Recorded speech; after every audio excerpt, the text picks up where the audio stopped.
ఓ అమ్మ డోర్ కాడ నిలబడకు, లోపలికి రా. అగో పోషక్క నువ్వా? అగో లచ్చి నువ్వా అనే?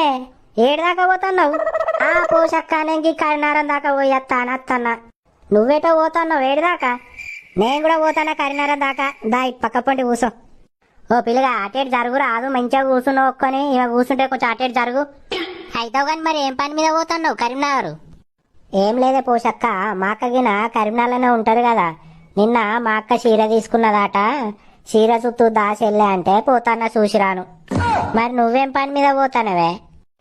నేనేటి పోతాననే, ఇంట్లో కరెంటు పోయి ఉడుకుతుందని అట్లా కరీంనగరం దాకా నన్ను బస్సులో పోతే చల్లగత్తదని బస్సు ఎక్కిన.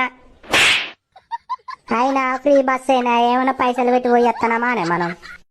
మరి కాదానే, వట్టిగానే గెలిచిర్రా, మనం వేయలేదా ఓట్లు? ఉండాలి మీరు భూమి మీద, మీరెత్తనే గెలిచిరు, ఇక మేము ఎత్తే గెలవలే. ఒకలేమో చీర చూసిరాను, ఒకలేమో చల్ల గాడుపు రాను, మంచిగా తిరుగుతారు పో బస్సులల్లా. అగ్గో చూసినా అవే ఫ్రీ బస్ అనుడుతోనే చూడు ఎట్లా తిరుగుతారు ఆడోళ్ళు. అవునే నిజంగానే, అసలు ఫ్రీ బస్సు పెట్టనే పెట్టద్దు ఆడోళ్ళు. Download ShareChat.